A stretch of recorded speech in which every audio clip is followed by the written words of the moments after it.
Bonsoir à toutes et à tous et bienvenue dans la FDM Toulouse. On est ensemble pendant 1 heure pour parler du TFC. Coucou aussi bien sûr à celles et ceux qui nous écoutent en podcast autour de moi pour cette 267e émission. Pas grand monde. En plus, je pense qu'Oxens a bougé la caméra, donc il y a un gros plan sur lui actuellement. tu es très beau. C'était volontaire. C'était volontaire. Après Sacha qui vient en stage, maintenant on a Oxens qui attire carrément les caméras sur lui pour être sûr d'être seul au monde. Comment ça va du coup, Oxens ? Écoute, ça va très bien. Et puis je vois que t'es pas là, donc je me sens un peu seul, mais c'est pas grave. On est très content de lancer cette nouvelle émission de la feuille de match. En plein réglage, en plus c'est parfait. Voilà, gros plan sur les aisselles. Voilà. Franchement, c'est pour ça qu'il y a l'intérêt d'aller voir aussi l'émission en vidéo parce qu'il y a des insides un petit ça peu. Ça sera dans le best-of, ça c'est pas grave. Ouais, attends, laisse-moi le monter le best-of quand même. On retrouve aussi Ben, notre ami montpelliérain qui est pas là pour le divan parce que lui, il s'est même plus pris en charge par la Sécu. Comment ça va ? C'est la cata. Merci Mbappé. Merci Dembélé d'avoir été absent. Qu'est-ce que je te dise de plus ? On est content d'être là. On a pris 6 soucis un jour contre le PSG. Qui n'a pas pris 6 buts contre le PSG en même temps ? Ouais, mais celui-là, il fait mal. Parce que par rapport aux autres, ça fait plus mal ? Ouais, franchement, ouais. Okay. T'es pas parce que j'y ai cru, hein, mais c'est la façon de prendre les 6 buts qui me gonfle. Ah, c'est la loi du sport. À tes côtés, on salue Fred. On n'a même pas Sacha pour l'imiter en plus, c'est trop nul. Il est bloqué dans le métro, il est sorti, il devrait être là bien sûr vers 20h25 en théorie. Ça sera donc notre invité, Fil Rouge. Voilà. Est-ce qu'on le fait un petit live depuis les bouchons ? Je sais pas. Ah, il peut, hein. Ça pourrait être intéressant. On peut même l'appeler, je pense. Ouais, et puis je pense que niveau conduite, il doit être au niveau de la conduite de balle de Donum. Et on retrouve du coup à la technique audio notre ami Clément. Comment ça va Clément ? Eh bien, très bien messieurs. La pêche, la patate, malgré notre équipe réduite, on est là. On est là, on tient la route un peu plus que la caméra. Oh, on va saluer les absents. On a Nathan qui est toujours forfait malheureusement. On a Camille qui est forfait jusqu'aux 18 ans de la petite. Et ça m'arrange. On a aussi Mehdi, Elliot, Sacha, Rémi qu'on salue bien sûr. Voilà, donc le programme de l'émission, les actus, on a beaucoup de choses. Vous voyez le petit Oxens, il a pris beaucoup de notes. Oui, on va avoir beaucoup de choses à débriefer pour cette émission. Après, on aura le retour sur TFC Lyon, grand format. Ça va être un peu dur, peut-être qu'on y croira un petit peu aussi, comme pendant le match. Et on terminera avec le divan du professeur Data, avec Charles qui est déjà chaud sur les commentaires et qu'on aura du coup en fin d'émission pour nous parler et pour passer aussi sur le divan du coup. Professeur Ben, vous serez seul pour l'examiner pour le moment, à moins qu'on ait le professeur Fred qui arrive en cours de route. Je me souhaite beaucoup de courage. Et nous aussi. Donc vous pouvez réagir en direct sur Twitter avec l'hashtag FDM Toulouse, sur notre compte FDM Foot, sur la vidéo, sur le Facebook Live, sur notre page ou sur celle de Radio Occitania, en live Twitch ou aussi par message privé sur notre compte Instagram, la feuille de match et bien sûr en live sur YouTube. Clément, je vais te poser la question à toi. Est-ce qu'il y a du monde qui est connecté sur les réseaux ? Il y a tout à fait du monde qui est connecté sur les réseaux. On a Fab, ça te regarde pas. On a le fameux Charles. On a Olivier Languille. Un certain Kams 6331. J'ignore bien de qui il peut s'agir. Non plus. Et les habituels, CC Tolosa, etc., etc. Eh bien, on salue tout le monde. N'hésitez pas, si vous voulez réagir en direct, appelez au 05 61 80 40 40. Et c'est parti pour cette 276e émission. Est-ce qu'on est la meilleure tribune du championnat ? Mais oui, je veux dire qu'on est la meilleure tribune du championnat. On va commencer avec une première actu avec toi, Oxens. Oui, exactement. On va avoir un entraînement ouvert au public mercredi. Donc ça sera ouvert au niveau de l'entrée B, côté terrain Bristaton, à partir de 10h. Coup d'envoi de la séance prévue vers 10h30. Une séance qui sera bien sûr sans les internationaux du TFC qui seront convoqués avec leur équipe nationale. Une autre actualité, c'est l'heure de parler du joueur que vous taclez depuis le début de cette émission. C'est Aaron Donum qui a été mis à l'honneur par le dernier SoFoot. Donc pour ceux qui sont sur le live, vous avez le magazine en direct.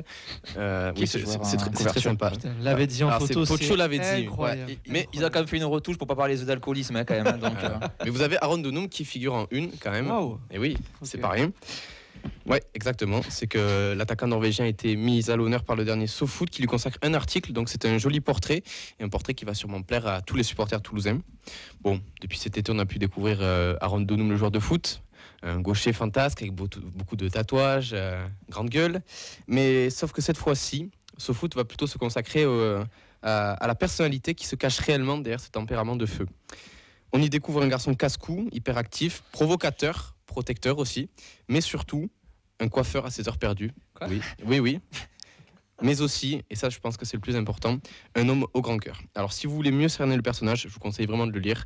C'est écrit à la SoFoot, c'est-à-dire que c'est très bien rédigé, c'est très humain, c'est vraiment intéressant. Donc voilà, c'est disponible en presse, n'hésitez pas à aller y faire un tour. On aimerait bien qu'il soit coiffeur un peu plus souvent chez nous, c'est-à-dire sur le banc. Oh, joli, très joli. Très bien joué, très bien joué. On va passer à notre actu un peu moins fun pour le coup. C'est donc le procès l'affaire au prud'homme plutôt autour de Michael Debève. Jeudi 14 mars, donc Michael Debève et le TFC étaient devant le conseil des prud'hommes de Toulouse. L'ancien adjoint avait été licencié donc pour faute grave en novembre 2022. Du côté du TFC, on lui reproche des critiques sur le mercato, des conflits avec le staff technique et des propos dénigrants envers les joueurs. Côté Debève, on nie les faits et on liste de nombreux joueurs qui lui ont manifesté son soutien après son licenciement. On estime que l'objectif était de libérer la place pour Carles Novel Martinez. Autre point juridique, une prolongation de contrat était sur la table jusqu'en juin 2024. Debève réclame donc le salaire et les primes jusqu'à cette date. Verdict des prud'hommes le 30 mai. Ça a l'air un petit peu compliqué cette affaire. On pensait peut-être qu'il y aurait peut-être une résolution à l'amiable, mais au final, ça va aller jusqu'au bout. C'est surtout que c'est très flou depuis le début de cette histoire. C'est vrai que le licenciement de Michael Debève, c'était intervenu à un moment où personne ne s'y attendait. Personne n'avait compris pourquoi. Et là, ça va faire maintenant plus d'1 an. C'est ça, ouais, c'est ça. Plus d'1 an et on comprend toujours pas vraiment ce qui se passe. Donc, je sais pas trop comment me prononcer parce qu'en plus, maintenant, ça a pris un tournant juridique. Donc, qui dit vrai, qui dit faux, je suis incapable de vous dire quoi que ce soit. Ben, en tant qu'expert en club en crise, est-ce que tu peux nous donner ton avis extérieur sur cette situation ? On regardera le 30 mai, ouais, complètement. On regardera le 30 mai le verdict. Je t'avoue que moi, j'ai suivi ça de très très loin. Donc, je me demande si Netflix ferait une série comme pour Johnny Depp et Amber Heard. Pourquoi pas ? Ils sont peut-être dans les tuyaux. Non, on va voir après. Comment ? Le casting serait moins sexy quand même. Ah, je pense à l'acteur qui joue Debève. Bon courage. C'est là qu'il faut enchaîner. Non, si tu veux, j'enchaîne. Non, après on va voir. En plus, surtout que quand l'un dit blanc et l'autre dit noir, forcément, on sait pas où est la vérité, quoi. C'est donc on va compliqué voir, en tout cas. Ouais. On va passer à notre sujet compliqué, la billetterie de l'OM. Le match sera donc le week-end du 21 avril, sûrement le dimanche. Donc après les places réservées aux abonnés, c'est maintenant donc la vente au public. Il y a des places en latéral nord et en balcon de 75 à 100 €. Il reste des places pour les abonnés et ceux qui étaient déjà spectateurs, donc qui avaient acheté un certain nombre de places sur les dernières années. Il reste des places en quart de virage et en latéral sud ou nord et ça va donc de 50 à 65 €. C'est très cher. Ouais, mais les places populaires sont déjà parties dès la première tournée. Le virage il est complet. Virage, donc 50, là, c'est pour ceux qui restent en soi. C'est toujours dans cette politique d'éviter qu'il y ait trop de supporters marseillais. Oui, ça c'est très bien, parce que de toute façon, c'est toujours le problème. Mais bon, je trouve ça un peu cher. Ouais. Bon, écoute. Je pense que ça va quand même pas empêcher. Pour affronter le 8e de Ligue 1, bien sûr. Ouais, mais je pense. C'est gratuit. Je pense que ça va pas empêcher l'invasion de Marseillais. Ah ouais, non, mais ça c'est sûr. Pour l'instant, on en reparle un petit peu sur le débrief du match de Lyon, mais on pourra aussi parler du fait qu'il y a donc pas mal de Lyonnais aussi à la feuille de match. On va passer maintenant aux internationaux du TFC. Ça va être la période. On va commencer avec toi, Oxens. Il y a des jeunes qui partent en sélection. Exactement. On a Ilyas Azizi qui retourne en sélection avec les U16 pour le prestigieux mondial de Montaigu qui aura lieu du 25 mars au 1er avril. En poule, ils affronteront la Côte d'Ivoire, l'Arabie Saoudite et l'Argentine. Et puis il y aura des matchs de classement. Begraoui, ton idole, qu'est-ce qu'il fait ? Begraoui, mais il performe comme d'habitude. Il est sélectionné avec les. Pourquoi vous rigolez ? Il est sélectionné avec les U23 du Maroc pour préparer les JO, des matchs contre l'Ukraine et le Pays de Galles. On a un autre sélectionné chez les jeunes, c'est Elias Dao. Ouais, le fils de Issou, qui est convoqué pour la première fois avec les U18 du Maroc et qui participera à un tournoi amical avec le Portugal, le Danemark et la Géorgie. Et un autre sélectionné au Maroc, mais c'est un U17, pardon. C'est Hamza Boujida qui est convoqué avec les U17 du Maroc pour une double confrontation. Contre la Tunisie. C'est moi qui ai fait une faute de frappe. On va passer maintenant au plus grand avec Chabi Abika qui est convoqué donc avec le Gabon pour des amicaux contre le Congo et le Sénégal. On va maintenant faire un petit rappel qu'on a de tous les sélectionnés, puisqu'on en avait parlé déjà lors des dernières émissions. Oui, on avait Mawissa El Amadi qui sont sélectionnés avec les U19 pour le tour élite de l'Euro 2024 aux Pays-Bas, donc contre les Bataves, la Belgique et la Lituanie. Guillaume Rest avec les U23 français, donc c'est l'équipe Espoir, c'est le nouveau nom de l'équipe Espoir, contre la Côte d'Ivoire et les États-Unis. C'est pour la préparation des JO pour le coup. Voilà. Nathan Skita avec les Espoirs de la Finlande pour les qualifs de l'Euro U21 face à l'Albanie et le Monténégro. Sissoko avec les Espoirs hollandais avec un match amical contre la Norvège, puis un match pour la qualif pour l'Euro contre la Moldavie. Aaron Donum avec la Norvège qui défiera la République tchèque et la Slovaquie. Gabriel Soiseau avec le Chili qui jouera contre l'Albanie et la France au Vélodrome, si je ne dis pas de bêtises. C'est ça. Cáceres et le Venezuela qui joueront contre l'Italie puis le Guatemala. Et enfin, Vincent Siro, qui pourrait connaître sa première sélection avec la Suisse, soit contre le Danemark, soit contre l'Irlande, soit les deux. Ben, tu voulais réagir? Ce qui est bien, ouais, pour Soiseau, ce qui est bien, c'est que du coup, il va rester en Europe, non? Oui, c'est ça. Donc ça évite les longs déplacements, c'est pas mal. C'est ça, logiquement, je crois qu'il n'y a que Caceres qui voyage un peu loin et, Ouais, pour le deuxième match, je pense. et Babika, il me semble que les autres, même ceux qui partent en Afrique, il me semble que ça reste sur le nord du continent. Ça évite que le joueur bouge, soit fatigué par l'avion et compagnie. Ouais, donc, totalement. Ouais. Donc, Soiseau, c'est bien. voilà, d'autres joueurs qui resteront donc dans le coin. Ça nous permettra aussi, pendant cette trêve, de faire un petit point sur les résultats au fur et à mesure. Les prêtés, mon cher Roxence, on va enchaîner directement avec ton idole, encore une fois. Il est partenaire des actus aujourd'hui. Ouais, et en plus de ça, il a marqué ce week-end avec Pau son premier but depuis son nouveau prêt. Victoire 2-0 des Palois contre Concarneau. Bon, pour vous décrire un petit peu son but, parce qu'apparemment, il y a une description entre parenthèses et tout. C'est un joli but où il part tout seul et il va tromper le gardien adverse. Camille, reviens vite, tu es en train de te saborder ton travail. Franchement, tu essaies de rendre présentable Begraoui et lui, tu arrives encore à le massacrer. Fallait pas me lancer. Fallait pas danser, ouais. Exactement ce qu'on a dit au TFC quand il est arrivé. Amoulic.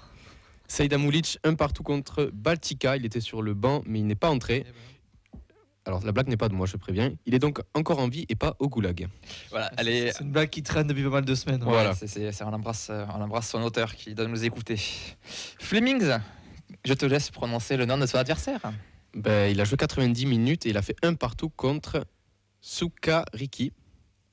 C'est vraiment ça la prononciation, Sukariki, je pense Ok. que c'est ça. D'accord. Je pense que c'est Sukaritz. Ouais, Sukariski. je pense aussi, ouais. Je le tente pas, mais je pense que. En tout cas, il a joué 90 minutes. Ouais, Voilà, c'est c'est le plus important. C'est bien. C'est bien. Zanden, qu'est-ce qu'il a fait? Qui fait un partout contre Nordjylland. Il a pris un jaune à la 45e et puis il a fini par sortir dès la reprise du match à la 46e. Dur. Cerber. Cerber, 2 partout contre Béraud. Il a joué 89 minutes. Bon, au moins il joue, c'est déjà ça. Mm. Et Bangré pour terminer nos prêtés, puisque Hogg reprend en avril. Et Bangré en Ligue 2, un partout face à QRM, donc son ancien club. Il a joué 77 minutes, l'Estac est 15e et donc Bangré est à 2 points du barragiste et d'un retour à Toulouse. On rappelle qu'il reste à 3 uniquement en cas de maintien. C'est quand même dingue parce que la clause, quand ils l'ont mise, tout le monde se dit ouais, il n'y a pas de souci, ça va se maintenir et ça ira. 3 était déjà en difficulté. Ouais, mais mais je pensais qu'ils allaient remonter. Au c'est final, ça. ils sont toujours. C'est quand même compliqué. quelqu'un qui est censé avoir les Ouais. épaules et le attends. budget surtout pour pouvoir jouer. Ils sont un peu censés plus. rejouer la montée, au moins les barrages. Ouais, donc compliqué ce prêt. On va parler maintenant des résultats des jeunes, des féminines et de l'académie. On va commencer avec la préformation. Donc avec Fabrique Violette, les U14 ont fait un partout contre Colomiers, les U15 ont gagné 3-0 à Corbière, Sud Minervois, et les U16 ont gagné 3-2 dans un derby contre Bagatelle. Les N2, qu'est-ce qu'ils ont fait? Les N2, malheureusement, une lourde défaite 5-0 contre Cannes. Ils sont toujours malheureusement derniers de leur championnat.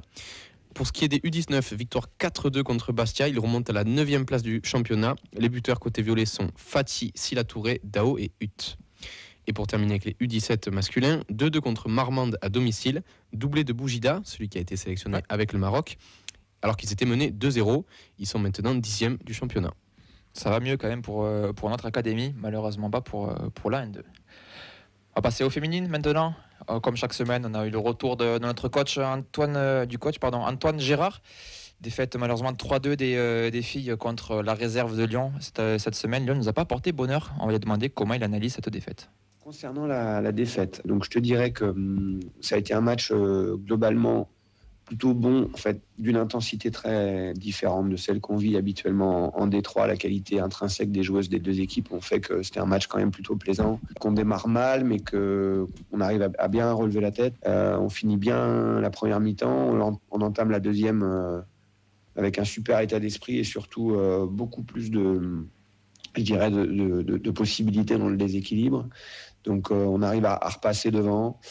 Et malheureusement, contre ce genre d'équipe, on peut absolument pas faire d'erreur parce que voilà, la qualité des joueuses en face était supérieure à la qualité des joueuses qu'on rencontre habituellement dans notre championnat. Et on a payé cash à la fois une erreur individuelle et un peu d'attentisme et un peu trop de gentillesse face à la joueuse qui marque le troisième but. On avait Joker d'avance au classement, maintenant il a été grillé. Comment le groupe a réagi? Le joker d'avance, il est grillé, oui, même si on ne jouera pas l'Olympique Lyonnais tous les week-ends et on ne jouera pas 7 Olympiques Lyonnais tous les week-ends, voilà, qu'avec, je pense, sur les 16 joueuses qui avaient joué le dernier match de championnat contre Longueville où l'OL avait perdu 1-0, je pense qu'il en restait que 2 sur la feuille de match ce week-end. Donc voilà, la variation de l'effectif de l'Olympique Lyonnais joue beaucoup sur leur capacité à dominer les matchs. Voilà. Et ce week-end, elles étaient venues avec une belle équipe. On espère qu'elles feront la même chose dans 15 jours quand elles se déplaceront à Cannes. Pour qu'elles posent les mêmes problématiques qu'elles nous ont posées ce week-end. Et nous, maintenant, l'objectif, c'est de tout gagner parce que Lyon batte Cannes ou pas dans 15 jours, si on lâche aucun point jusqu'à la fin de la saison, on sera en D2 la saison prochaine et c'est bien là l'objectif. Le prochain match, ça sera contre Nîmes. Est-ce que Nîmes est l'équipe idéale pour se relancer ? Voilà, le groupe a plutôt bien réagi et déjà tourné vers la suite et le match à Nîmes du week-end prochain. Alors, idéal pour repartir, pas spécialement parce que c'est une équipe qui joue le maintien encore, hein, qui est loin d'être assurée pour elle en termes comptables. Donc elles vont chercher à gratter des points et aller jouer sur une équipe qui joue le maintien, c'est jamais simple. Mais on y va avec ambition, avec la volonté de repartir de l'avant. Et pour terminer, les U23 qui jouaient en Coupe Occitanie, donc elles ont gagné 5-1, donc on va voir aussi la réaction du coach par rapport à cette belle performance. Sur les U23, effectivement, heureux qu'elles puissent poursuivre le parcours. Alors il y avait beaucoup d'écart de niveau entre les deux équipes ce week-end. Et ce qui est bien, c'est qu'elles vont se confronter sur le quart de finale au Montpellier Hérault, qui est dans notre groupe de championnat, mais qui est vraiment une belle adversité pour nos jeunes joueuses de l'équipe réserve et j'espère qu'elles poursuivront leur parcours au-delà des quarts de finale de cette Coupe Occitanie. Voilà, pour être complet avec les résultats des féminines, les U19 étaient au repos cette semaine. On remercie le coach Antoine Gérard qui sera d'ailleurs notre invité vendredi en direct, en plateau. Pour une fois, on n'aura pas les enregistrements, on aura le vrai en chair et en os directement en plateau et peut-être avec une joueuse, on pourra du coup échanger, parler du bilan un petit peu des féminines, se projeter aussi sur la fin de saison. Donc un grand merci à lui encore pour ce résumé. Comme d'habitude, donc le programme des matchs de l'Académie des féminines, c'est chaque vendredi sur tous nos réseaux et les résultats tous les lundis. On va pouvoir passer au débrief de TFC Lyon. Bangré, l'accélération, c'est bien fait, il est passé. Il a du feu dans les jambes. Le bon ballon, c'est bien. Gélabert essaie de se retourner, redonne encore. Le centre, pourquoi pas?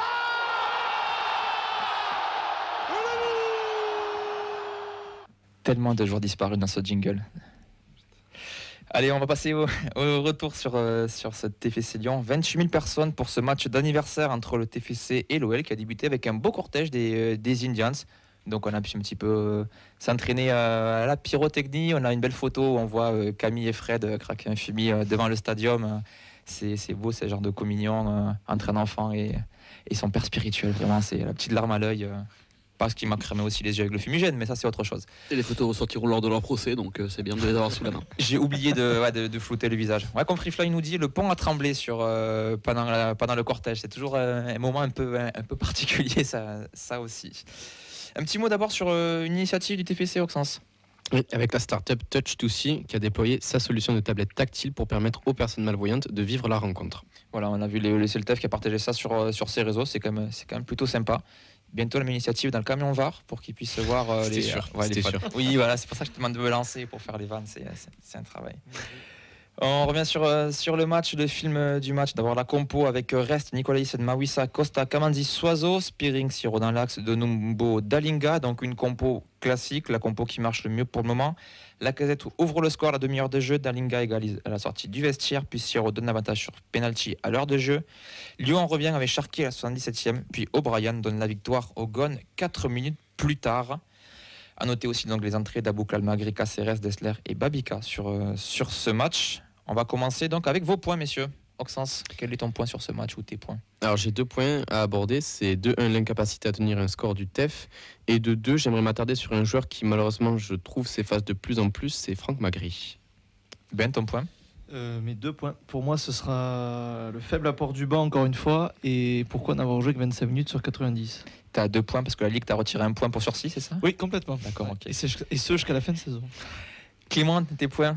Moi, c'est un grand point qui est que pour moi, ce match, c'est un peu le résumé de notre saison. On a vu à peu près tout ce qu'on a critiqué et tout ce qu'on a aussi trouvé de bon cette saison dans les matchs du TFC. Là, on a tout eu condensé en 90 minutes. Je développerai tout à l'heure. Je vais lire le point de Fred, à voir s'il arrive entre-temps. Le manque de maîtrise d'une équipe capable de mieux, mais qui n'y arrive pas. Le retour du doute. Donc, je relance l'appel. Si jamais vous voulez participer et réagir aussi, donner votre avis sur ce match. Il y a bien sûr les commentaires, mais vous pouvez aussi appeler en direct au 05 61 80 40 40.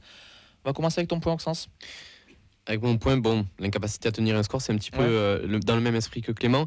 C'est que ce match reflète sur de trop nombreux aspects notre saison. C'est que, comme tu l'as dit, on a une première mi-temps sans envie. Un premier but qui est concédé finalement pour l'adversaire. Assez logiquement d'ailleurs. Assez logiquement, bien sûr. Une révolte, et puis tout s'écroule dans les dernières minutes. Voilà, on a une équipe qui est malheureusement beaucoup trop irrégulière.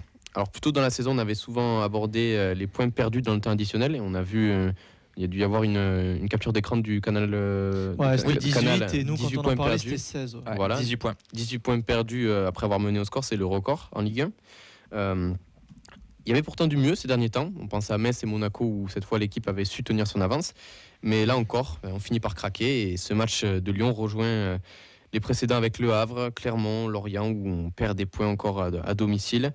Que de points perdus dans les 10 dernières minutes. Et je me questionne encore sur pourquoi ce stress permanent à domicile en plus. Ben, c'est du stress pour toi ou c'est autre chose? Parce que ça vient pas du banc. Je pense qu'on va revenir dans un second temps sur le banc, effectivement. Non, je sais pas ce qui se passe. Tu fais un début de match qui est vraiment pas bon. Honnêtement, la première mi-temps, je me suis vraiment ennuyé. Tu as une bonne révolte en début de deuxième. J'ai trouvé ça pas mal. Il y avait de l'envie, ça a donné. Après, ça a un peu stagné. Et puis, Cherki rentre et pour une fois. Tout bascule à ce moment-là. Tout bascule. Pour une fois, il avait envie. Il a mis chaussure le bon pied droit au pied droit et le pied gauche au pied gauche. Et puis voilà. Et quand il est comme ça, il peut faire mal. Mais je sais pas. Même, je trouve que t'es loin. Le premier but, ce que je regarde le résumé, t'as Kakri, il fait 25 mètres balle au pied. Ouais. Je sais pas. Je trouve dans la surface, je sais pas. Même, tu vois, le ballon revient sur la casette. S'il refait une aile de pigeon. Enfin, je sais pas. Je trouve qu'il te manque un peu d'envie sur les buts, quand tu défends. Tu manques de hargne, je trouve. Clément, par rapport à ce point. Réponds d'abord à ce téléphone, du coup. Vas-y, prends un téléphone. Camille. Ouais, il fait chier Camille. Non, il vient de commenter, donc c'est pas lui. Ah. Oui, pardon. Est-ce que c'est pas tout simplement aussi le fait que ce soit Lyon en face? Parce que c'est pas la première fois de la saison qu'on joue 20 minutes. C'est même les matchs qu'on gagne à chaque fois, on fait que dire qu'on joue 20 minutes. Est-ce que le problème n'est pas justement l'adversité? Puis on a eu, bien sûr, la Cherki qui nous tue, tout simplement. Ouais, voilà. Lyon, c'est pas meilleur que Lille. Hein. Et pourtant, Lille, ils sont pas revenus. Enfin, sportivement, moi, Lyon m'a plus impressionné sur ce match-là. Oui, mais c'est vrai sur que le papier, sur le papier, la saison, oui. Mais après, dans la dynamique. Quand on voit le banc des remplaçants lyonnais, il y a quand même des noms sympathiques, quoi. Bien sûr, Orban, Cherki. Et puis c'est eux qui ont fait la différence au final. Oui, complètement. Clément. Bonsoir. Non, rapidement, juste développer un petit peu le point dont je parlais, c'est que on a vu un petit peu toutes les qualités et tous les travers du TFC cette saison en un match. Oxens en a parlé, la première mi-temps relativement dégueulasse pour rester poli. Réaction au retour des vestiaires, et puis derrière, à partir du moment où on mène en score, on recule, un peu comme on voyait beaucoup en début de saison. Et à partir du moment où on a commencé à reculer, j'ai senti qu'on allait non seulement se faire égaliser, mais se faire même remonter, alors que je salue Fredo. Oh, il y en arrive un plateau. Il est là.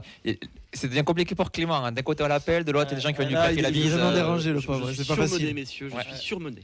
Et tu as quelqu'un au téléphone, apparemment? J'ai quelqu'un au téléphone, oui, un supporter anonyme qui ne s'est pas présenté, mais qui voulait réagir sur le retour de ce match. Bonsoir, anonyme. Est-ce que tu nous entends? Oui, je vous entends très bien. Enchanté, Dorian au téléphone. Bonjour Dorian. Ton avis sur ce match, du coup, qu'est-ce que tu en as pensé de cette défaite du TFC, tout simplement? Ouais, je pense que ce que vous dites est plutôt vrai dans le sens où ça résume pas mal notre saison. J'ai été très déçu par la première mi-temps. J'ai vu quelques analyses de médias qui disaient que c'était une première mi-temps très tactique. Moi, je ne l'ai pas trouvé tactique. J'ai trouvé surtout une première mi-temps où on était sans mouvement. Pas mal de ballons où notre gardien a le ballon et il ne sait pas quoi faire, parce que ça ne bouge pas. Il n'y a que des plots sur le terrain. Pas d'appel en profondeur, pas de milieu qui décroche. Donc, comme si il ne savait pas trop quoi faire du ballon. Alors, je ne sais pas si c'est Lyon qui nous a bien bloqués ou le manque d'idées. Et après, il faut qu'on prenne ce but comme les matchs précédents pour pouvoir réagir un petit peu. Où je pense que Carles doit toujours avoir le même discours à la mi-temps parce que ça fait 3-4 matchs qui se passent toujours la même chose. au-delà du match sur le terrain, je trouve qu'il y avait quand même aussi une bataille un petit peu plus implicite entre Carles Martinez et Pierre Sage. Pierre Sage a réussi à faire les bons changements. Alors bien sûr, on le sait, il y a une qualité de banc qui est bien supérieure du côté de Lyon, mais je pense que c'est aussi un coup de coaching gagnant de la part de Pierre Sage, et je pense que c'est là qu'on subit et qu'on perd le match. Et ça fait chier parce qu'ils perdent quand même en début de seconde mi-temps leur atout offensif numéro 1 qui est Lacazette, et sans qui cette saison ça a été très quand compliqué. il est pas là, il gagne pas. Enfin, franchement, à part à Lorient, quand il est pas là, il gagne pas. Donc, pour le coup, il a été remplacé par Orban qu'on n'a pas vu, donc c'est vraiment Cherki qui leur fait le match et qui se réveille enfin cette saison, j'ai envie de dire. C'était son premier but, et bien sûr c'est nous. C'était pas un cadeau de faire rentrer Orban. Je disais tout à l'heure hors plateau, mais en fait on est devenu le FC Relance, mais juste pour un joueur. Juste avant Fred qui arrive. Comment ça va, Fred? Ça va, la course. Je vois ça. Écoute, t'arrives à l'heure, t'es notre super sub. Tu rentres en début de seconde pour être performant. On va voir si c'est Krul lui aussi en fin de match. On va faire un coaching pour redynamiser tout ça. Mais bon, content de te voir. Mais moi aussi, je suis content de vous voir, même si on a eu un samedi vide. Ouais. Du coup. Et dimanche après. Ouais. Si tu veux te prendre une bière, il y en a à l'entrée si jamais en attendant. N'hésite pas. Dorian, pour revenir un petit peu sur ton retour de match, pour toi, où c'est qu'on le perd ce match? Sur le manque un petit peu d'envie? Est-ce que c'est justement une guerre de coaching et c'est les Lyonnais qui ont gagné? Ça se joue sur quoi pour toi? Pour moi, on le perd lors du changement de Spearing. J'allais le dire. Puisqu'en fait, alors déjà, je trouve que Cáceres ne rentre jamais dans son match. Et en fait, ça a complètement fait dérouter notre milieu de terrain, et c'est là où Lyon, je trouve, a pris le dessus sur nous, puisqu'on a manqué du coup d'impact dans les duels et de savoir couper leurs passes pour alimenter notamment un Cherki, quoi. Les gars, pour vous, du coup, le coaching, il aurait fallu faire quoi? Non, moi je suis assez d'accord avec lui, et j'ai tapé sur Spearings depuis le début de saison à juste titre. Je trouve que ça fait quelques matchs qu'il est très bien, sa paire avec Siro fonctionne très bien, du fait d'ailleurs que quand on sort un des deux, je trouve que ton milieu baisse de rythme.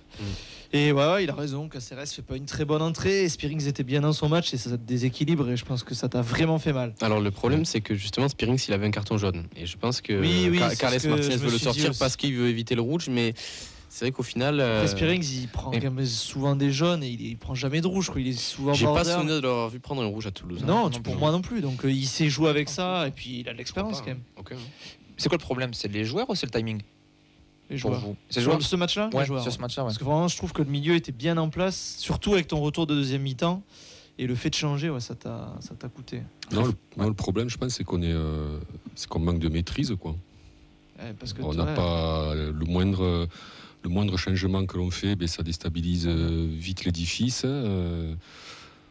Non, on n'a pas un effectif si qualitatif que ça, et donc c'est compliqué pour un milieu, pour tes trois milieux de faire un match entier contre une équipe lyonnaise, qui quand même c'est pas la première venue, quoi, même si elle n'est pas au top.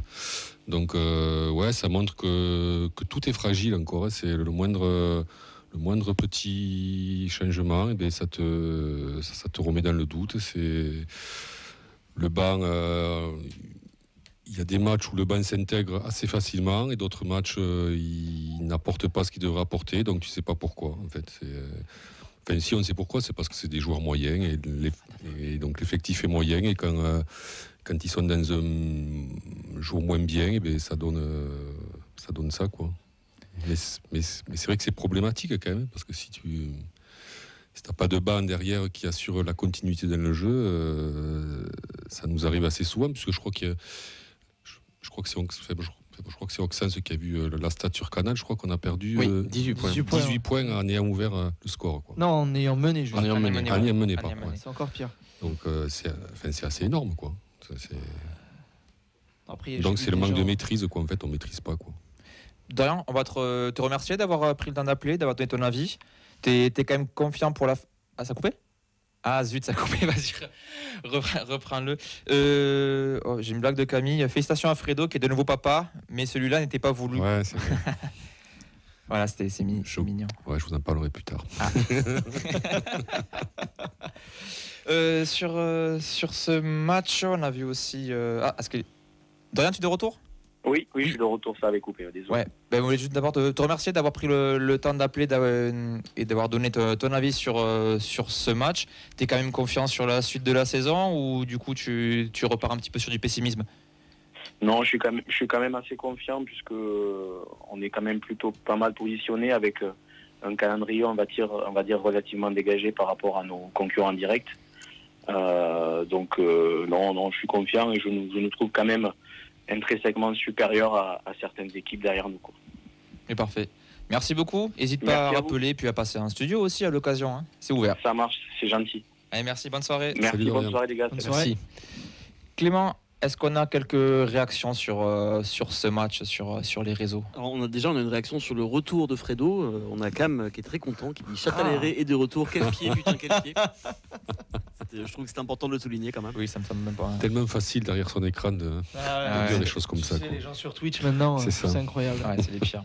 Par rapport au match, il y a un auditeur qui avait insisté sur le fait que Lyon était clairement meilleur que nous. C'est Sacchigno. Il dit que du coup, oui, ça fait mal, mais à froid, Lyon était au-dessus. Alors, donc est-ce que c'est tant une déception que ça? Alors ouais, mais je trouve que la sortie de Lacazette leur fait très très mal et tu dois encore plus appuyer dessus, selon moi.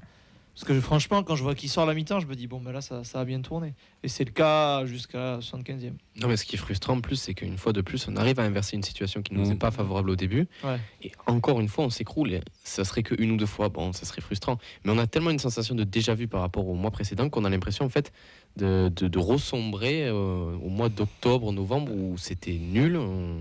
Et au final, il n'y a pas de réalisme et au final, on prend aucun point.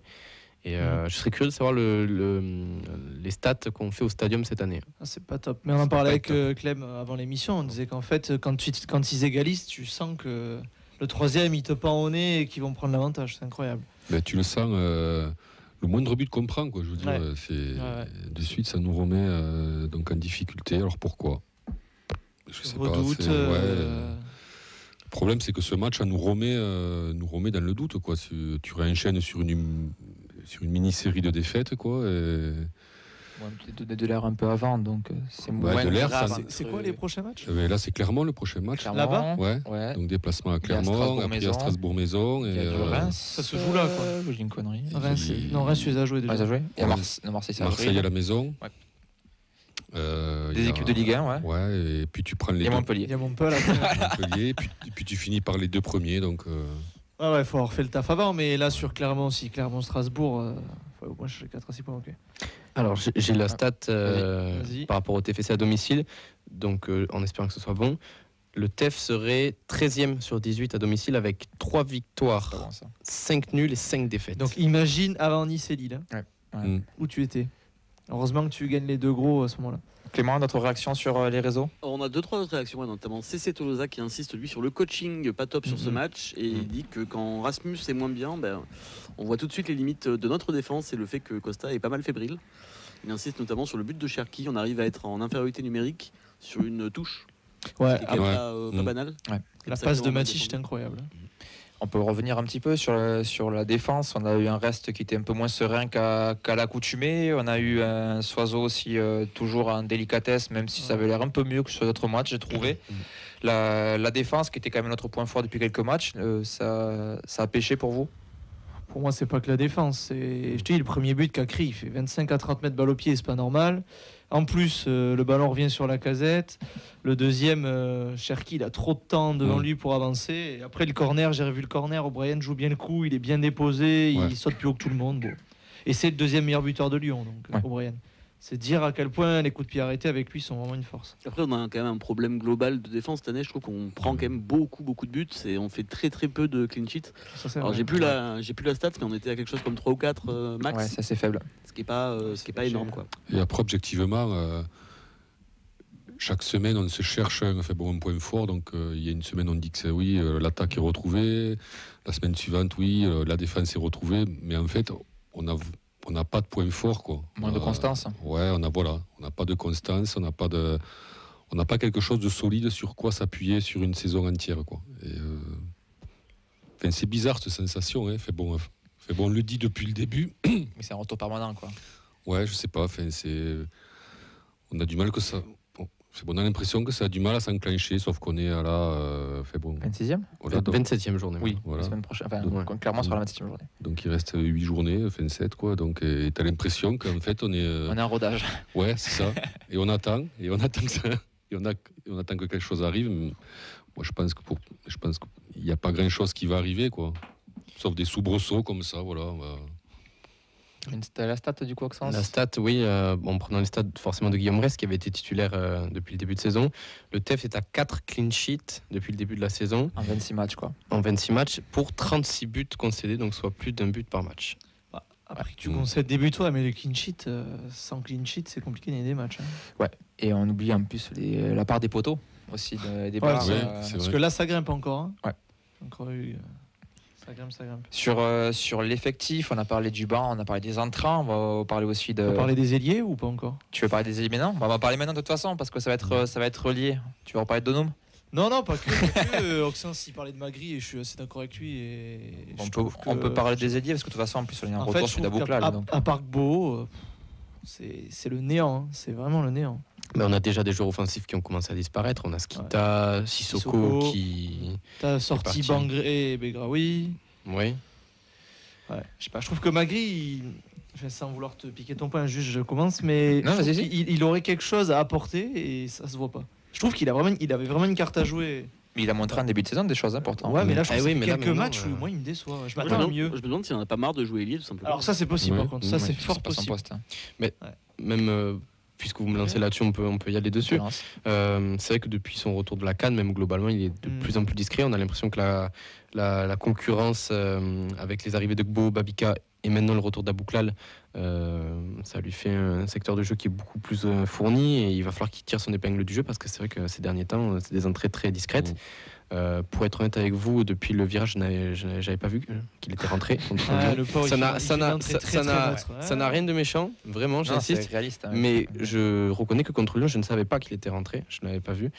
Donc du coup, je l'ai vu sur la feuille de match. Mais c'est vrai que depuis ce retour du coup de la CAN, on a l'impression qu'il a un peu baissé de rythme. Alors, entre-temps, il donne quand même sa première passe D de la saison contre Lille. Mais c'est vrai qu'on a l'impression que son influence a quand même baissé. Il est moins en vue, moins inspiré, les entrées moins impactantes.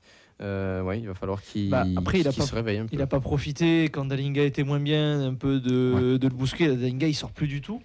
Il commence et il finit les matchs, donc forcément en neuf, il n'y a plus de place. Et peut-être que vous avez raison, il y en a marre de jouer ailier, et je peux le comprendre. Hein. Quand tu es axial et qu'on te pousse sur le côté, c'est jamais facile. Moi, il fait passer à Ado vraiment sur la semaine dernière. Vraiment meilleur cadeau quand même. Techniquement, mais Ado a plus de stats au final sur la saison dernière. Et parce qu'Ado, il rentrait neuf. Oui. Et il est rentré côté aussi. Il est rentré côté. Il a eu une grosse période. Plus neuf que côté. Quand même. Il a eu une longue période où il est rentré côté Ado. Oui. Elle était assez longue, la période où il est rentré côté. Il y a vraiment sur la fin de saison qu'il le remet je pointe. vois pas ce qui t'empêche de moment dans le match de changer, de mettre Beau, Andy. Après, Magui et Dalinga, c'est vrai que quand tu vois l'action. C'est qui le match contre le Havre. Contre le Havre, où tu sens que les deux ils s'entendent pas, ils se rentrent dedans. Enfin, après, c'est deux profils différents quand même. Oui, mais justement, moi, je trouve ça pourrait être intéressant. Oui, je suis d'accord avec Ben. Complémentaire, je sais pas, parce que je pense que oui. En fait, il joue au même poste, mais avec des qualités très différentes. Si on vous écoute, à part Beau, on n'a aucune certitude. Si, Dalinga. Non, mais sur les côtés, non. Sur les côtés, je veux dire. Aboukal, il revient après 6 mois, on ne sait pas dans quel état il est. Je pense qu'il va falloir des semaines avant qu'il puisse revenir. Sissoko, c'est fini. Donum, vous voulez en parler ou pas? J'ai eu la magnifique. Je vais citer la vanne de Camille parce que je la trouvais très drôle. C'est que l'arc-en-ciel que fait Donum, c'est un hommage au retour d'Abouklal. Voilà. Donc je vais lui rendre cette blague que je trouve très drôle personnellement. Pourquoi l'arc-en-ciel Pourquoi tu fais ça? Hormis pour permettre à Camille de faire une vanne, pourquoi tu fais ça? Pour me faire une dédicace. Je sais pas, sur le terrain, un effet jeté, mais c'est en Ligue 1, vu le scénario et l'utilité. Il a pris, quoi. Puis là, je sais pas, le retour d'Abouklal, il doit se dire merde, ma place elle est en danger, mais non. Alors j'espère pouvoir lire parce que franchement, je suis curieux de ce qu'il y a dans SoFoot, mais. Ouais, franchement, je vous conseille vraiment de le lire. Le portrait, il est vraiment très intéressant. Et puis il a coûté très cher. 4-5. Il a coûté très très cher. Ouais. Camille a fait la vanne tout à l'heure sur le prix du magazine, je la ferai pas non plus, c'est bon, on va arrêter là de citer les artistes, ils ont qu'à être présents. Et même après sur le terrain, on voit qu'il y a des moments où on a l'impression qu'il y a les fils qui touchent plus. C'était pas Sacha qui avait dit ça la dernière fois aussi. Qu'il y a des absences dans le match. Il y a des moments là où il prend des cartons. Mais il a envie d'un peu d'MMA, je crois. Ouais. Non, sans déconner, mais ça, je te Non, promets. mais on le voit que. C'est les tatouages. Je sais pas, il y a des fois là, il va tacler, on voit. Je sais pas, il devrait le comprendre quand même. Il est plus. Il est pas vieux, mais bon, il est pas jeune non Il a un plus. stade Quoi. de jaune qui est quand même hallucinant. 11 cartons jaunes depuis le début de la saison, je crois. En 26 matchs, avec la Coupe d'Europe comprise. Moins parce qu'il est arrivé à la fin du mercato. Même Mais, Cahuzac carton trouve tous que les c'est tôt, deux matchs, t'imagines. quoi. Hein. Mais Il joue ailier. Hein. Il joue ailier. C'est incroyable. Mais Camille a une théorie, il pense qu'il vit pour les caméras et que son geste est passé sur tous les highlights de Ligue 1. Après, il y a peut-être Est-ce une que- théorité Norvège avec Donum. Est-ce que tu peux lire le commentaire de C'est Tolosa juste en dessous qui me régale? Attends, en dessous de quoi Juste en dessous de Camille. Belle prise de judo. Il est instable psychologiquement, le mec. Voilà. Ouais, c'est ça. Ouais. Voilà, ça- C'est exactement ça. Je Ouais. trouve que les résumés. Il est. Mais c'est un bon joueur Il y a après. un truc. On sait qu'il a quand même un truc footballistiquement qui est là, quoi, qui est présent. Il y a une espèce de petite magie aussi. Ouais, mais tu pied vois, gauche, c'est si, toujours pareil, si, c'est ce que je disais tout à l'heure, on se raccroche à des trucs qui sont pas Complètement. Ah ouais. qui sont pas flagrants quoi. Là, on est en train de dire ouais. Alors Schmitt il a un truc, lui il a un truc, mais en fait au final on se demande mais quel truc. Ouais, mais à Toulouse, pas non plus rêver de. Ouais, Non, mais mais voilà, non mais tu vois où on en est quoi. Un peu d'exigence vu ce que t'as coûté. Ouais, Maxence. pour moi, il y a une action du match, je pense, c'est un poil avant la mi-temps qui reflète parfaitement Donum. C'est-à-dire qu'il récupère la balle à un moment, il garde le ballon face à plusieurs adversaires, il arrive à la conserver. On se dit lâche-la, tu vas la perdre. Il arrive à la conserver, il fait une bonne passe. Et puis derrière, on a Maxence Cacré qui vient Non, un peu c'est l'embêter. Tagliafico. C'est Tagliafico, pardon. Incroyable cette image. Nicolas Tagliafico qui vient un petit peu l'embêter. Et bon, il lui met une tarte et puis il prend carton jaune. Quoi. Voilà. Alors Non, qu'il il gâche non, mais- pourtant une action qui est superbe. Mais t'as le ballon, C'est t'as deux dommage, doigts de repartir. c'est dommage. Je ne comprends. Franchement, C'est un nerveux, on a besoin d'un. Ouais, je sais pas. C'est un peu le Guendouzi du TFC. Non, c'est pire que Ouais, ça. Pas, c'est un Franchement, mélange de Il a mis la Grealish, coiffure de aussi. je Ah sais ouais, pas. c'est trop bizarre. Il est super bizarre. Mais Ouais. Moi, j'y crois quand même. Il fait Moi, vibrer j'y quand crois même. Je quand pense même. que le ballon, Ouais. il a vraiment un certain nombre de secondes dans Mais- les pieds où tu te dis, mais il va la donner. Non, il garde. Il attend. On dirait qu'il attend ça pour pouvoir foutre un bois. Quoi. Mais qu'est-ce que tu Après, kifferais il de en jouer faut pas des mecs comme ça Comment dans une équipe, Mais des totalement. mecs un peu sale con. Mais totalement. On se plaint justement quand on a un Tu manque de rigoles, hargne. hein. dans- Tu Oui, rigoles quand mais- même un peu. C'est ce genre Oui, de mais il est mec pas qui peut apporter de la vicieux. hargne. Oui, mais il est pas vicieux. Genre, il est juste. juste Bah, J'aurais pas le juste mot. Il est bête Ouais. sur le truc, oui. Genre, c'est moi, ça. je trouve qu'un mec comme ça, qui est un peu vicieux, qui te met des coups derrière et tout ça, c'est bien. Mais lui, c'est. Non, je suis désolé. Non, Ouais, mais ouais, franchement, il me fait quand même vibrer un peu. Moi, ça me fait rire. Moi, la tarte, ça me fait rire, tu vois. C'est pas bien. Ça va te coûter des points au final. mais 4 millions et demi pour te faire rire, quand même. Putain, franchement. Enfin, c'est toujours moins cher que Kev Adams. tu m'as- Est-ce que on va parler aussi du cas Abouklal qui est déjà surprise, il est dans le groupe. Ouais. Et surprise, il rentre Mhm. en jeu. Et surprise, c'est pas pour les 30 dernières secondes ou le coup d'envoi fictif. Il est vraiment venu jouer. Mhm. Est-ce que ça vous surprend tout simplement Oui. ce retour Bah, oui. aussitôt? Oui, parce qu'en fait, on n'a jamais su ce qu'il avait. C'est ça le Là, problème. c'est que- premièrement. Donc, est-ce qu'il revient des croisés? Si oui, ça fait même pas 6 mois, je trouve ça Non, très ça tôt. peut pas être les croisés. À mon avis, c'est pas les croisés, mais on n'a jamais su ce qu'il y avait. Donc, le flou sur sa blessure est très bizarre. Il revient, après ça, il revient de 6 mois. Tu t'attendais pas à ce qu'il te claque un Oui, doublé sûr. avec une passe Non. D. Hein, donc, Mhm. Mais j'ai été surpris déjà de le voir dans le groupe. Parce qu'en plus, je crois qu'on a vu il y a quelques semaines des photos où il s'entraînait, mais il paraissait loin du terrain. Quoi. Oui, Moins d'un mois. Il court. Ouais, mais moins voilà, d'un c'est mois tout. entre son retour Je trouve ça fou. au centre d'entraînement et son retour. C'est bizarre. c'est sa mystérieux. blessure. C'est bizarre. Est-ce que du coup vous comptez sur lui pour la fin de saison ou vous pensez que c'était un petit peu un test pour voir s'il était en état ou est-ce que pour vous c'est limite le titulaire Il n'y a clairement? personne. Non, c'est pas Non, le- non, faut c'est pas que ce soit titulaire. C'est pas encore le titulaire, mais c'est clair qu'on compte sur lui. C'est ton meilleur atout offensif en début de saison. Même l'an dernier. Non, mais même en tout. Fait bon en qualité, fait bon en tout. C'est ton meilleur atout offensif. Donc là, il revient. D'ailleurs, il n'avait pas si mal commencé que ça, non? Parce que je crois avant Il fait sa une très blessure, bonne il était saison. quoi 2-3 buts. Ouais, Bah 2-3 ouais, buts dès les premiers En matchs. Ligue 1, voilà. c'est toujours le quatrième buteur. Et l'année Ouais, dernière, c'est ça. si on se rappelle bien, tous les buts qu'il marque, c'est quand même des buts assez décisifs. Construit. Voilà, construits, différents les uns des autres. Non, c'est ton meilleur atout offensif. Celui qui, par son absence, t'a un peu déréglé l'attaque au départ. Oui. Et- C'est énorme en plus de toute façon. Donc, je sais pas, oui, il faudrait. S'il se reblesse pas, si ça se passe bien, oui, sur les 4-5 derniers matchs là, qui restent, enfin, sur les 3-4 derniers matchs, oui, il peut t'apporter quelque chose, ouais, clairement. Ouais. On va pas se mentir, il est une autoroute. hein. Je suis Oui. désolé, mais Ouais. Il a chauffé la place pour qu'il revienne. Ouais, la place, elle est Puis, bien chauffée. Il y a des trucs à prouver aussi s'il a envie d'ailleurs aussi. Puis s'il va avoir une bonne sortie, c'est Voilà. maintenant qu'il faut. C'est peut-être pour ça qu'il revient aussitôt, je sais pas. Après, je veux dire l'avis quand même de Bakker TBD sur les réseaux aussi, qui montre, parce que des fois on est un petit peu trop pessimiste, son retour montre le sérieux sportif de ce mec. Aboukhlal a une vie saine et ça paye pour la récupération. Ça peut être. Moi, je le vois pas comme ça, mais je comprends. Ça peut être ça aussi, oui. Moi, je le vois en vue d'un transfert plutôt, mais c'est mon avis. Allez, pour terminer rapidement, avant de faire la stat du match, vos tops et vos flops, messieurs. Toujours Nicolas Hyssen, hein, ça change pas. Indéboulonnable. Ouais. Trop fort. Trop, oui. Et j'ai bien aimé Dalinga. Ok. Ouais. Il a eu du mouvement, c'est un peu mieux. Comme d'hab, Gbo aussi, qui a été plutôt bon. Ouais, Dur de pas le mettre, il récup, il va chercher le péno. Ouais. Vos flops. Ouais, je veux pas le citer parce que je pense qu'à force ça va être du harcèlement, mais.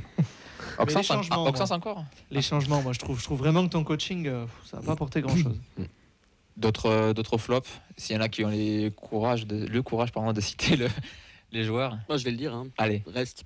Ok, moi, je suis d'accord. Alors c'est un petit flop, Ouais. mais pour moi le deuxième but, il y a quand même mieux à faire. C'est flop par rapport à lui-même. Ans, Oui, mais c'est flop par rapport à oui, lui-même. c'est un petit flop, Qui est petit moins Oui, bon, oui, ok. Oui. Par rapport aux performances stratosphériques qui nous sortent depuis le Déception, si vous préférez, Oui, ce c'est terme un peu plus.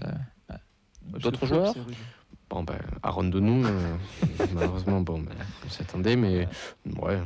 Denou qui sera du coup suspendu contre Clermont ou comme Spearing. Après, voilà, il n'y a pas eu vraiment de gros flops. Moi je mettrais Carles quand même. Ouais. Si, moi je trouve que le coaching Ça est pas peut. fou. Le coaching il est pas. C'est un match, il a raté, ça peut arriver. Non, hein. après, bien sûr. Oui. C'est pas non plus. C'est toujours pareil, il faut bien. Le mais coaching, il fait avec un peu ce qu'il a sur le banc. Il y a des fois ça marche, des fois ça marche pas. C'est ça en fait. Puis les joueurs qui rentrent, ils ont le droit de se dépouiller et d'avoir envie de gagner une place titulaire. Aussi. Allez, pour terminer la stat du match avec toi, Oxens. La stat du match ce soir, c'est 7. 7 comme un nombre particulier, puisque avec la défaite de ce week-end, ça fait maintenant 7 matchs consécutifs que le TFC ne gagne pas face à l'OL au Stadium. Et je précise bien au Stadium. Le dernier succès à domicile remonte au 16 août 2014. C'est le quiz déjà. Ouais. Victoire 2-1. C'était des buts de Jean-Daniel Akpa-Akpro, Wissam Ben Yedder et déjà Alexandre Lacazette, qui 10 ans plus tôt pourfendait les filets du Stadium. Donc la série noire se poursuit avec 14 défaites, 2 matchs nuls et une moyenne de plus de 3 buts par match encaissés, toutes compétitions confondues, en l'espace de 10 ans. Et puis voilà l'objectif de la semaine prochaine, battre Lyon. Ouais. Voilà. Et le reste, Aller-retour.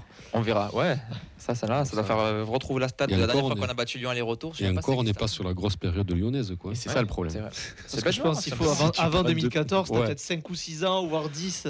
C'est là où ils sont champions et qui raflent oui, tout. oui. Donc, Comme mon avis. Et j'ai une stat complémentaire que Freefly vient de nous donner en commentaire, c'est 36. Ça faisait 36 tirs que Cherki n'avait plus marqué. Donc, voilà. Waouh. Ça aussi, ça c'est vrai que pèse un homme. Cherki, quand même, ça fait mal, quoi. Quand tu Après, vois la saison qu'il il a fait. trop d'espace. Sur le but, il a trop d'espace. Ouais. Il est dans la surface, personne ne monte dessus. Ouais, mais c'est ce que je disais à Vincent, l'année dernière aussi, il fait un très très bon match, il fait une très bonne rentrée contre le TFC. Je sais pas, il doit bien aimer le Stadium et ça marche. Ouais, puis il prend la défense de vitesse alors que le mec a quand même une énorme caravane au fiac, normalement. C'est dur quoi. Allez, dernière stat et on va passer au divan. C'est Sacha qui nous dit 2,8 comme l'alcoolémie moyenne dans le COP de la feuille de match. Voilà. et je pense que c'est pas faux. Fake news. Hein. Fake news. Bon, attends, t'as respiré dessus, t'es tombé dans les pommes. Faut se poser quand même les bonnes questions. Allez, on va passer maintenant au divan du professeur Data.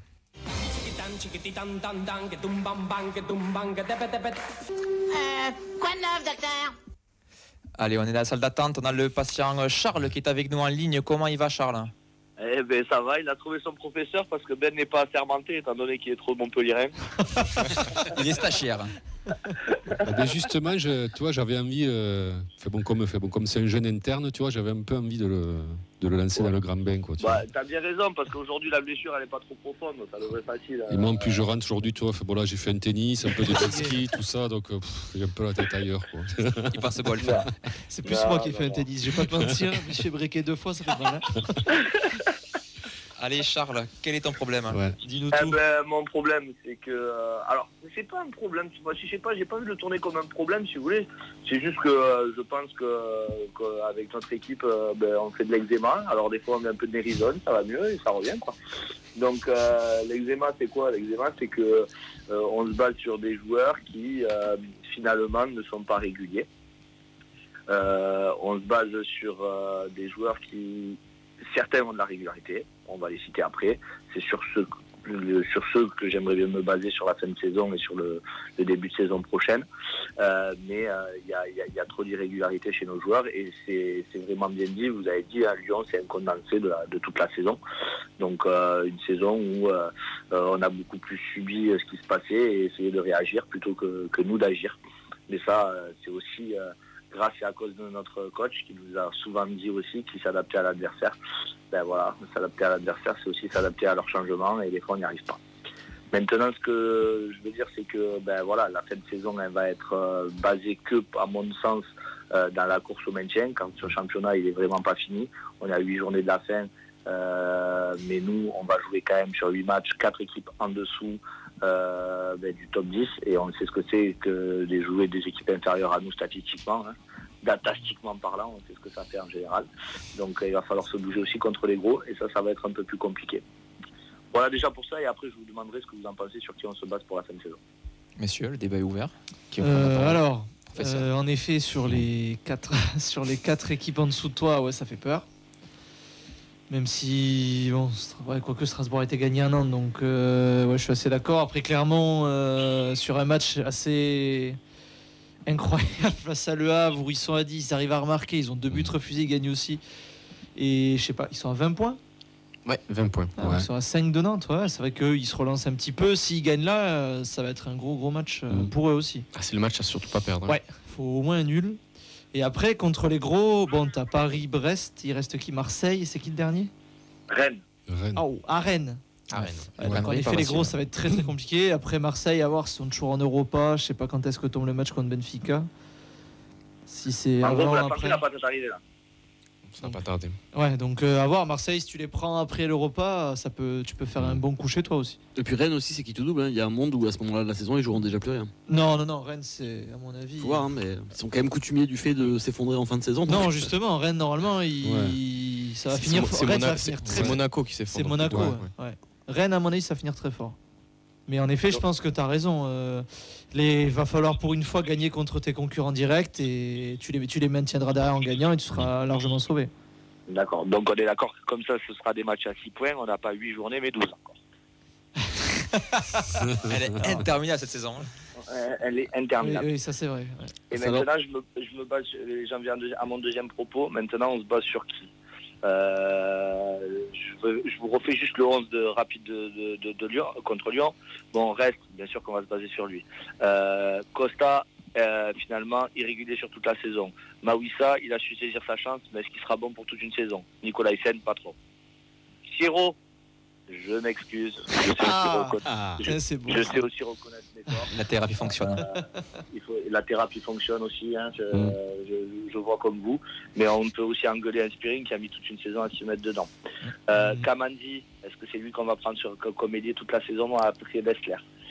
Suazo a été un des tauliers de la saison jusqu'à la mi-saison où les allers-retours sud-américains l'ont tué.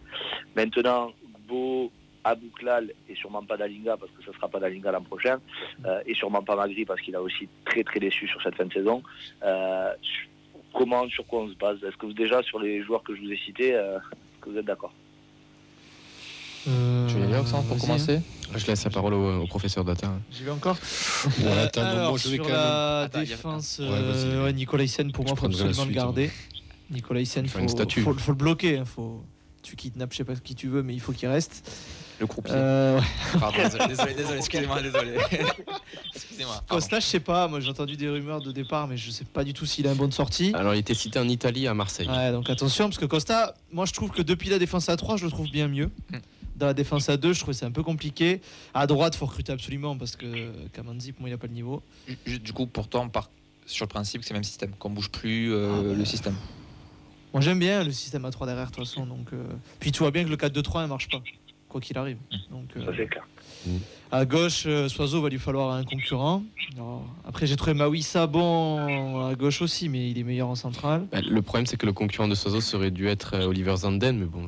Et t'as Diarra, mais Diarra c'est plus un axial aussi. Donc, voilà, mais Zanden, il a des années-lumière de. Non, il faut quelqu'un à gauche. Il faut quelqu'un à gauche, quelqu'un à droite. Spearings, il s'est souvenu qu'il fallait qu'il soit bon pour pouvoir s'en aller de Lens, donc il a un peu mis le peu de chauffe aussi. Et je trouve que Siro Caceres, ça vaudra pas Siro Spearings. Non.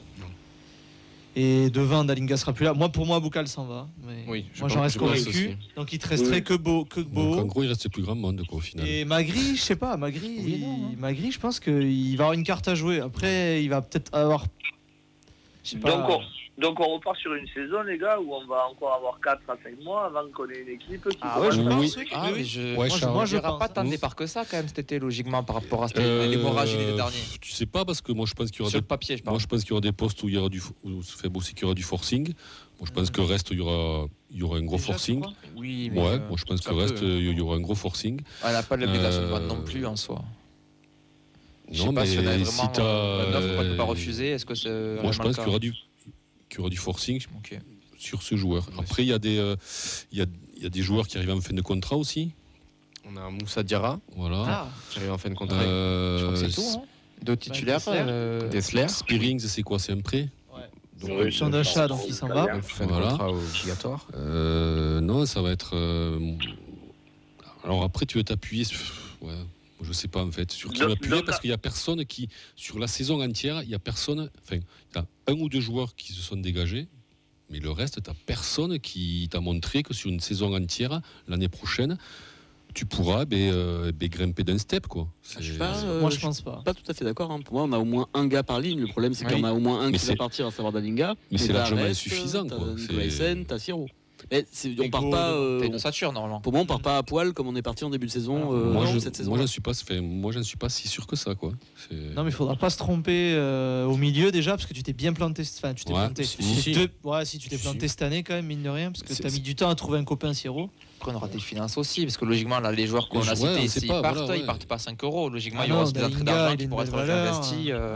Justement, c'est que cette fois, il faut que le mercato soit vraiment. Roux va rentrer aussi. L'argent, par où le joueur. Vous connaissez aussi notre qualité avec les joueurs, parce que ce qui s'est passé souvent, c'est que les plus gros transferts data ont été les plus gros flops en termes de montant. Donc, Amolic, Birmancevic. J'ai 11 millions de budget. Si je fais 11 millions de conneries, c'est vrai. Là, on a 3 joueurs au milieu. Bon, allez, on va dire qui sort un peu plus du lot, c'est Caceres. Mais t'as Gelabert, c'est flop. T'as Schmidt, c'est flop. Schmidt, c'est flop. Chez lui. Donc déjà, ça te fait 2 moins 2. Moins 2, ouais. Même s'ils ont un contrat chez nous, l'année prochaine, je sais pas, je les vois mal se révéler.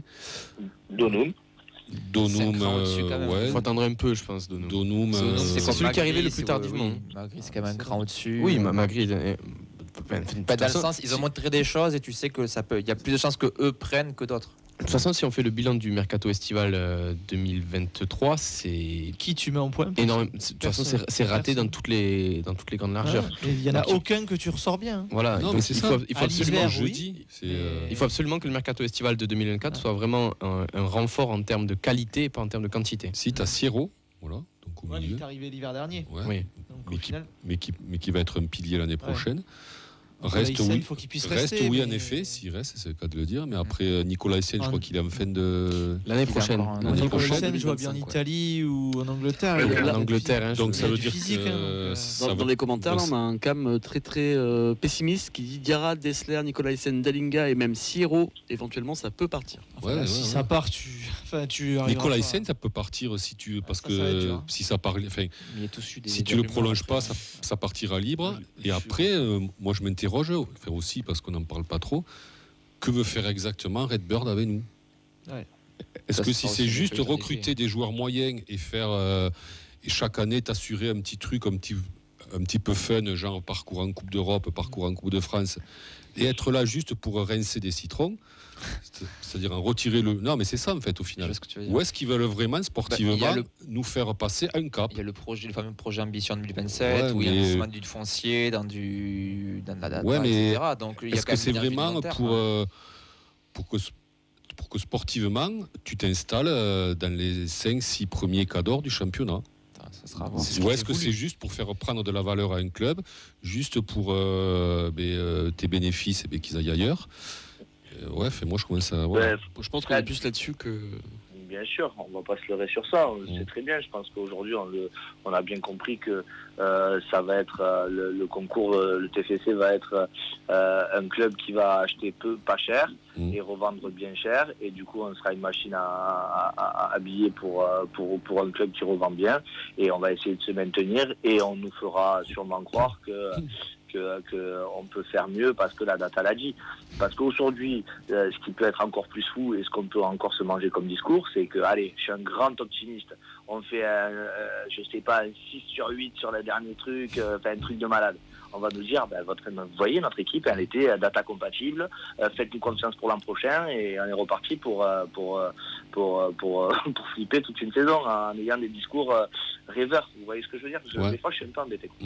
Après, ce qui est moche, c'est qu'on t'a dit de faire mieux que l'an dernier et pour l'instant, c'est le cas. Ouais. Et factuellement, voilà ce qu'on va te dire. Le PowerPoint, j'ai tellement hâte, vous n'avez pas idée. Regardez, on était 12e l'an dernier, là on est 11e, on vous a pas menti, on a fait mieux. Voilà.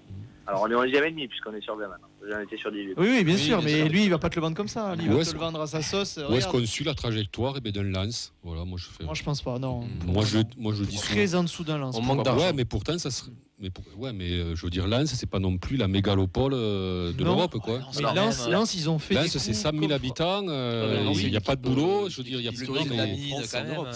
Oui, mais Lens, ils ont fait des coups avec Frankowski, Medina. Oui, mais il y a 4 ans, c'était en Ligue 2, quoi. Oui, mais je trouve que eux, leur recrutement, c'est différent. Il est plus maîtrisé. Ils ont moins de flops. C'est peut-être ce genre de politique sportive qu'il faudrait suivre, quoi. Et puis Lens, ils ont aussi une histoire qu'on n'a pas forcément. Nous, Lens a été un club européen pendant longtemps. Je pense que ça fait un peu plus bander les joueurs que Toulouse. Et nous ne l'aurons pas, on n'aura pas 20 000 abonnés ou 18 000 l'année prochaine, les gars. Moi, je pense pas. Mais je pense pas qu'il y ait la baisse qu'on espérait. Je veux dire, il n'y aura pas 8 000, quoi. Il y aura une baisse. Non. Mais il y aura quand même plus que l'année 1 de la Ligue 1. Ça dépend ce qu'on va te vendre. Un abonnement. Si on te dit Dalinga ça va pour 15, on prendra un mec qui vaut entre 6 et 8, ça va. Mais ça dépendra. Charles, pour terminer, le mot de la fin avant que les docteurs rendent leur verdict. J'aimerais bien qu'ils rendent leur verdict, bien sûr. Non, le mot de la fin, c'est maintenant respectons bien les 8 derniers matchs pour que justement on s'octroie au moins l'idée d'avoir des doutes sur l'année prochaine en Ligue 1 et pas ailleurs. Et la deuxième chose, c'est va-t-on y arriver? Va-t-on arriver à... Où va le club, en fait? Où va réellement le club? Parce que, par exemple, pour Abouklal, pour en finir, Abouklal, personne, pas un club en Europe, ne parle pas de son joueur pendant 8 mois dans tout le truc. Donc c'est vraiment parce que on lui a payé tout ce qu'il fallait pour qu'il aille bien. Il faut surtout pas communiquer sur sa blessure et il faut le revendre. Donc c'est aussi un petit peu à l'image de notre club. Il est très trading. Bon, on a aimé ça parce que c'est un club qui a des idées. Mais est-ce qu'il va trader jusqu'à ce qu'il banqueroute ou trader pour vraiment faire passer un develop? C'est ça. Professeur, pluriel. C'est une belle colle que tu nous poses. Moi, j'ai bien peur que si tu te trompes encore comme tu as fait au mercato d'été, tu vas finir en banqueroute. Mais Darzac vient nous sauver. Je te le laisse. Non, je te le laisse pas, je l'aime bien. Mais je te le laisse pour la saison prochaine. Alors banqueroute sportive, tu veux dire? Oui, bien sûr. Oui. Ah oui, financièrement, t'inquiète pas que la vente... Non, je suis pas inquiet sur les finances, mais je pense que si tu continues à beaucoup te tromper, tu vas le payer. Parce que Gbo, il sort vraiment du chapeau. Ouais. Fred, une conclusion, un verdict, un diagnostic, pardon. Un diagnostic. En tout cas, il est bien guéri comparé avant, c'est bien. Ouais, c'est vrai. Donc compliqué parce que on n'a pas de, comme pour la blessure d'Abouklal, on n'a pas de visibilité en fait. Moi j'ai l'impression qu'on nous raconte des choses qui se passeront pas forcément. Ce qui m'inquiète, c'est qu'on a tendance à les croire. Et la chute est dure, quoi. C'est comme là, tu vois, on est à 8 journées de la fin, on commence à se rendre compte, mais on a fait une saison très très très moyenne. On nous a vendu que l'équipe serait meilleure. Moi, je ne suis plus forcément persuadé maintenant. On nous a vendu un entraîneur aussi, qui a des qualités certes, mais qui n'a pas révolutionné le poste, quoi, chez nous. Donc, qu'est-ce qu'on va faire l'année prochaine, quoi? Je sais plus qui est le patient, qui est le docteur là. Pour le coup. Mais non, mais on en est là, quoi. Charles a raison, et on a tous raison. On ne sait pas trop, en fait, quoi. depuis le début de saison, on répète les mêmes choses ici. On voit des trucs par intermittence, on se dit tiens, hop, et puis le week-end suivant, on ne les voit plus et on voit autre chose. On se dit tiens, super. Les deux vont se mettre en place ensemble un jour. Eh bien non. Est-ce que moi j'ai dit. Moi je suis pas perdu, mais je n'ai pas de doute. Oui, on va se maintenir. Mais de quelle manière, je ne sais pas. S'il faut, on va se maintenir en passant par un barrage.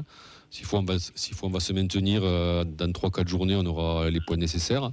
Avant les 2 cols très importants. Moi, je suis incapable de te dire ce qu'on va faire à Clermont. Je suis incapable de te dire ce qu'on va faire au Stadium contre Marseille. Je suis incapable de te dire ce qu'on va faire à Rennes. Voilà, quoi. Parce que tu perds ici contre le Havre, parce que tu gagnes ici contre Lille. Parce que, je sais pas, c'est très très dur à analyser, quoi, je trouve. Ce que je propose comme ordonnance, du coup, c'est 2 semaines de trêve pour Charles, qu'il puisse se reposer aussi. Et on fait un bilan dans 1 mois pour voir si ça évolue. Ouais. Et en espérant que tu appelles avec de la joie et que tu aies pris au moins 4 à 6 points avec Clermont et Strasbourg. Et tu seras bien, parce que tu auras 33, je pense que tu vas être dur à récupérer. Non, voilà, mais il faudra les prendre. 35-36 points, je pense, sera largement suffisant. Ouais. Merci beaucoup. Et un petit mot pour Ben, bonne chance aussi avec Montpellier parce que. Maintenez-vous parce que moi, franchement pas loin. Là, ça y est, on a passé et là maintenant on a 6 matchs capitaux. C'est les 6 adversaires du championnat et on est leader en termes de moyenne de points contre les équipes de notre championnat. Donc on est fort avec les faibles et faibles avec les forts. Nous on compte sur Montpellier en tout cas. Moi je compte sur Montpellier aussi. J'aimerais bien être en Ligue 1 l'an prochain. Ouais, parce que moi c'est gentil. Si tu joues le lundi soir, comment tu vas faire avec le foot Je serai plus là. Je te le dis. J'irai à la Mosson. Merci beaucoup, Charles. Merci les gars, merci à tous. Salut Charles. Ciao, bientôt. Ciao. Bonne soirée. Allez, on arrive à la fin de cette émission. Merci à tous et à toutes de nous avoir suivis. J'espère que vous avez passé un bon moment. Ouais. Waouh, l'enthousiasme, c'est magnifique. Oh pardon, c'était une question ouverte. Ah, c'était bien. Merci beaucoup Ben. Merci beaucoup. Merci chance pour le maintien. Merci Fred pour ton passage express. Ouais, j'ai fait l'effort quand même. Ouais, c'est vrai. Grande qualité malgré tout. Quel homme. Ah, merci. Merci Clément, à la technique. J'étais en train de faire marcher mes contacts en Espagne pour revendre Gelabert contre un paquet de pipas. Et des clopes. Ah, si tu proposes à Vincent, il va les mettre. Il passe. Il y aura des vannes après l'émission, mais pas là. Oxens, merci d'avoir co-animé avec moi, pardon. Merci Vincent. On embrasse tous les absents. Vous pouvez retrouver cette émission comme les autres en replay sur YouTube et en podcast sur tous nos réseaux. On se retrouve demain matin avec Camille à l'entraînement, qui est l'entraînement ouvert du TFC. Donc n'hésitez pas à venir. N'hésitez pas à leur parler si vous y êtes. Ils seront très très contents. Ouais, et lâchez des subs aussi. Ça n'a aucun rapport, mais c'est important de le dire. Maintenant, c'est un homme du matin. Camille, ouais. C'est un homme de tout le temps en fait, parce qu'il dort plus. Ça, c'est autre chose. Allez, bisous à tout le monde. Passez une bonne soirée. On se retrouve vendredi avec Antoine Gérard, le coach de l'équipe féminine du TFC, qui sera avec nous, peut-être avec une joueuse. Et ça sera bien sûr en direct, en plateau. Bonne soirée à tout le monde. Ciao, ciao. Salut. Ciao.